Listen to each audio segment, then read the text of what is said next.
සුබ දවසක් සියලු දෙනාටම. සාපෙළ ප්‍රතිඵලය පිළිබඳව උනන්දු වෙන සෑම කෙනෙකුටම ඉතාමත් වටිනා වීඩියෝවක් අරගෙනයි අද මම ආවේ. අධ්‍යාපනයට සම්බන්ධ හැම කෙනෙක්ම වගේ මේ දවස්වල වැඩියෙන්ම කතා වෙන්නේ සාපෙළ ප්‍රතිඵලය සංවර්ධනය කරන්නේ කොහොමද කියලා. මේ කතිකාවත මේ තරම් ප්‍රබලව ගොඩනැගෙන්න බලපාන හේතු කීපයක්ම තියෙනවා.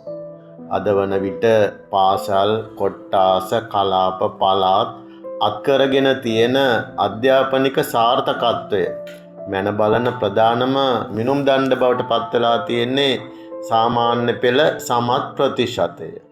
මේ නිසාම මේ ආයතන අතර විශාල තරඟයක් ඇති වෙලා තියෙනවා. මේ තරඟය හරහා දරුවන්ට යහපතක් වෙන නිසා අපට ඒ තරඟය නරකයි කියන්න බෑ. ඒ වගේම අපට ඒ තරඟයට එකතු නොවී ඉන්නත් බෑ. ඉතින් ඒ වෙනුවෙන් පාසල් මට්ටමින්, කලාප මට්ටමින්, පළාත් මට්ටමින් ගොඩක් දේවල් කෙරෙනවා. ඊළඟ ප්‍රධානම හේතුව වෙන්නේ මේ මොන දේ කළත් අතීතයට සාපේක්ෂව යම් සතුටුදායක තත්වයක් පැවතුණත් අද වන විටත් සාපෙළ විභාගයට ඉදිරිපත් වෙන දරුවන්ගෙන් සෑහෙන ප්‍රමාණයක් අසමත් වෙනවා. උදාහරණයක් විදියට 2026 වර්ෂයේ පළමු වතාවට විභාගයට ඉදිරිපත් වුණ දරුවන් සංඛ්‍යාව 3,08,562ක්. එයින් 26.8%ක්ම පහයි සාමාර්ථය නැතිව, ඒ කියන්නේ උසස් පෙළ හැදෑරීමේ අවම සුදුසුකම සපුර ගන්න බැරුව තමයි පාසල හැර යන්නේ. සංඛ්‍යාත්මක ගත්තොත් 82,814. ඒ වගේම තමයි 6.3 සාමාර්ථය. ඒ කියන්නේ සාපෙළ පූර්ණ සාමාර්ථය අත් කරගන්න බැරි වුණු පිරිස 35.26. ඒ කියන්නේ 1,08,813. සෑම වර්ෂයකම තත්ත්වය ආසන්න වශයෙන් මීට සමානයි. විශේෂයෙන්ම මේ 5.3 සාමාර්ථය අත් කරගන්න බැරි වුණ දරුවන් සමාජගත වෙන්නේ අසමතුන් විදියට. ඔවුන් වෙනුවෙන් සමාජයේ බොහෝ දොරටු වැහෙනවා. සමාජයේ විවිධ දුරාචාර, විසමාචාර වලට වගේම මත්ද්‍රව්‍ය වලට යොමු වන පිරිසෙන් වැඩිම පිරිසක් අසමතුන් ලෙස සමාජගත වෙන මේ දරුවන් බව තමයි සමීක්ෂණ වලින් ඔප්පු වෙලා තියෙන්නේ. ඉතින් මේ අසමතුන් ලෙස සමාජගත වන දරුවන් අවම කිරීමේ බාරදූර වගකීමෙන් කිසි ලෙසකින්වත් අපට මඟ හැරලා යන්න පුළුවන් කමක් නැහැ. ඉතින් මේ தત્ත්වය වෙනස් කළ හැකි අද වන විට හැමෝම පිළිගන්න ඉතාමත් වටිනා මඟ පෙන්වීමක් කරන්නයි මගේ මේ සූදානම. අවසානයේත් එක්ම මාත් එක්ක රැඳිලා හිටියොත් ඔයාලට ගොඩක් ප්‍රතිලාභ අත් කරගන්න හැකි වේවි.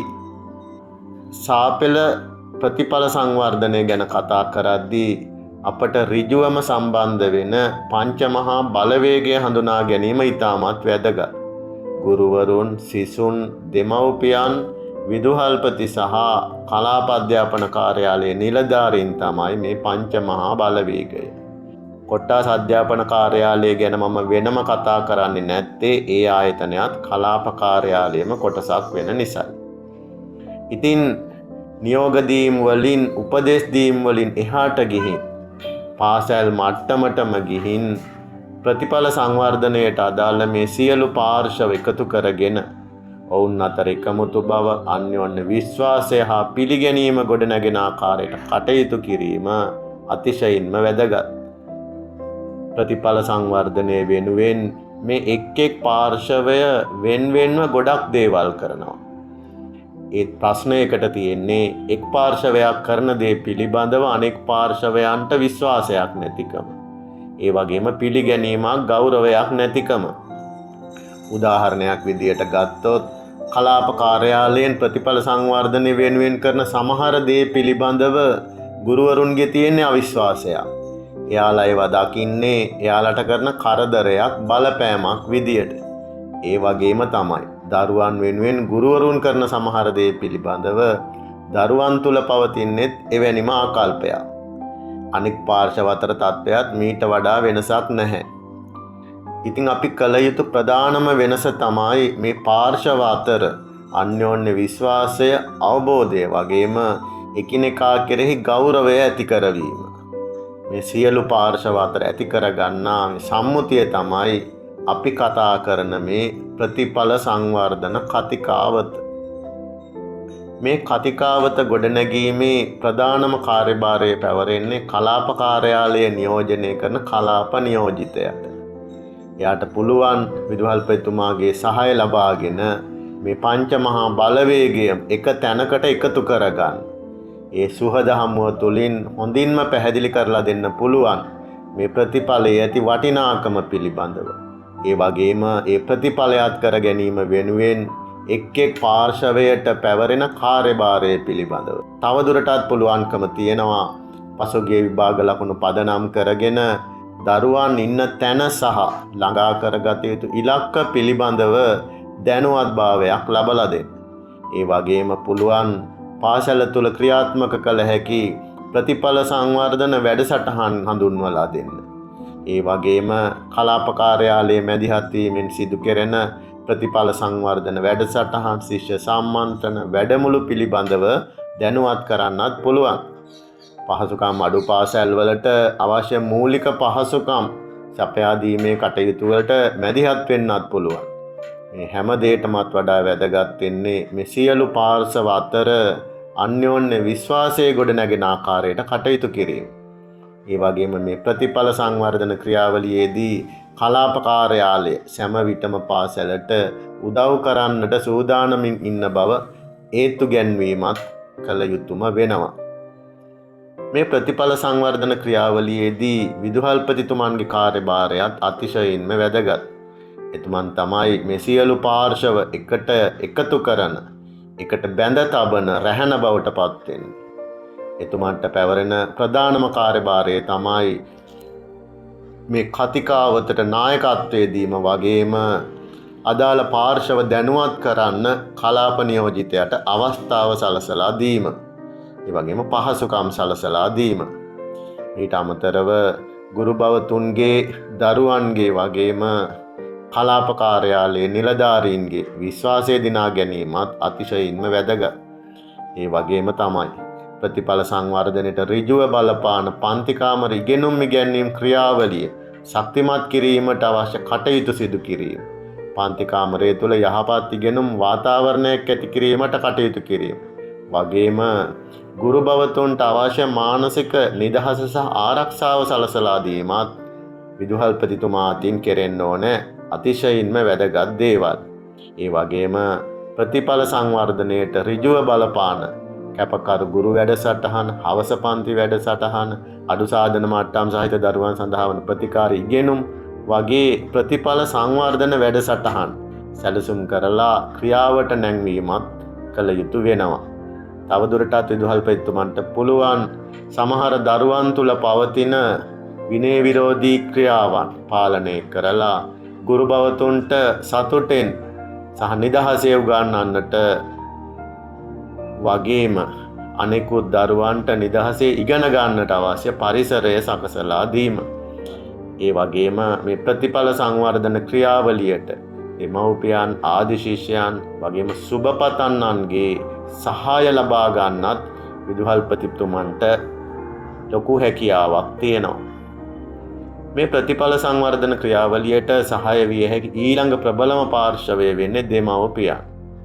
දෙමව්පියන් කළ යුතු ප්‍රධානම දේ තමයි නිවස තුල දරුවන්ට ඉගෙන ගන්නට සිත් පහළ වෙන ආකාරයේ ඉගෙනුම් පරිසරයක් නිර්මාණය කර දීම.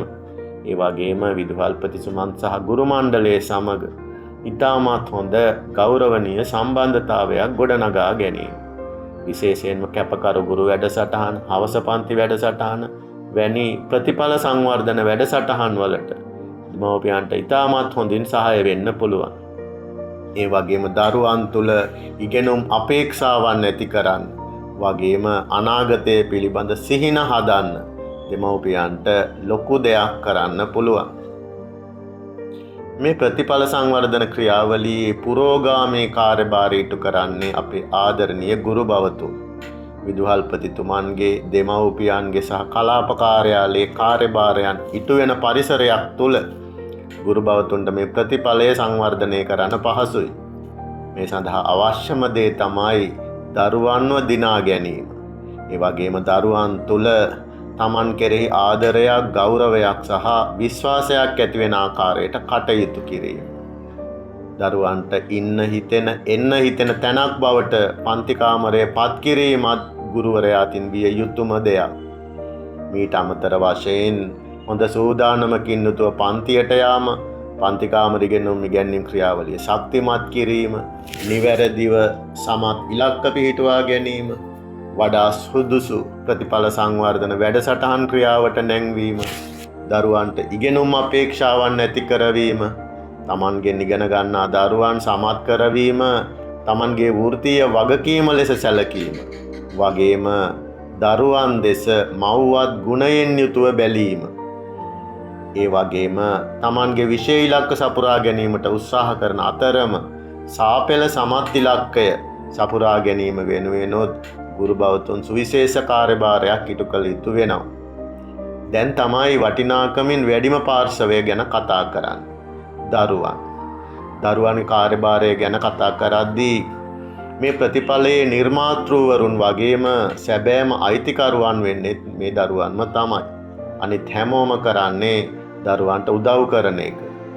අනෙකුත් සියලු පාර්ශව තමන් වෙනුවෙන් කරන මේ කැපවීම වගේම එයාලා ඇති කරගෙන තියෙන මේ සූදානම දැක්කම මේ දරුවෝ නිකන් ඉඳීවි කියලා හිතන්න අමාරුයි. එයාලා දැන් ඉන්නේ හොඳ නරක හොඳින් තේරෙන වයසක. ඉතින් එයාලගේ යුතුයකම නොපිරිහෙලා ඉටු කරાવી. දරුවන්ට පැවරෙන ලොකුම කාර්යභාරයක් තමයි තමන්ගේ ආදරණීයයන්ගේ මේ ආදරය තේරුම් ගන්න එක. මේ ආදරයට මේ කැපකිරීමට වටිනාකමක් දෙන එක. ඉතින් මේ වෙනුවෙන් දරුවන්ට කරන්න තියෙන්නේ පුංචිම පුංචි වැඩක් විතරයි. ලොකු ප්‍රතිඵල නැතුවට කමක් නැහැ. 6/3න් බැරි නම් 5/3න් හරි කමක් නැහැ. විභාගي සමත් වෙන්නයි ඕනේ. තමන්ගේ ආදරණීයයන්ගේ උදව් උපකාර හොඳින් ලබාගෙන, නිවැරදිව අරමුණු පිහිටුවාගෙන, නිවැරදි සැලැස්මකට, පහසු කාලසටහනකට අනුව පාඩම් වැඩ ටික හරියට කරනවා නම් මේ ඉලක්ක ජය ගන්න එක අමාරු දෙයක් නෙමෙයි. පාසල දිනවන්න, ආදරණීයයන් සතුටු කරන්න හිතන දරුවෙකුට කවදාවත් වරදින්නේ නැහැ. 5/3න් 6/3න් එහාට ගිය විශිෂ්ට ප්‍රතිඵලත් කරගන්න. ඒ වගේ දරුවන්ට ස්වභාව ධර්මයේ පවා ආශිර්වාද කරાવી. හැබැයි ඉතින් තව පොඩි දෙයක් කරන්න තියෙනවා. මේ ප්‍රතිඵලය හරහා ලැබෙන දිගු කාලීන සතුට ගැන හිතලා කෙටි කාලීන සතුටට හේතු වෙන ජංගම දුරකථනය, රූපවාහිනිය, පාප මිතුරන්, ප්‍රේම සම්බන්ධතා, මත්ද්‍රව්‍ය වැනි දේවල් වලින් ඈත් වෙන්නම වෙනවා. එහෙම කළොත් නම් ඉතින් ඔයාලා හැමෝටම නියත ලෙසම හැකි වේවි ඔබේ ආදරණීයයන්ගේ සිහින සැබෑ කරන්න. ඒ වගේම ඔබේ සිහින සැබෑ කරගන්න.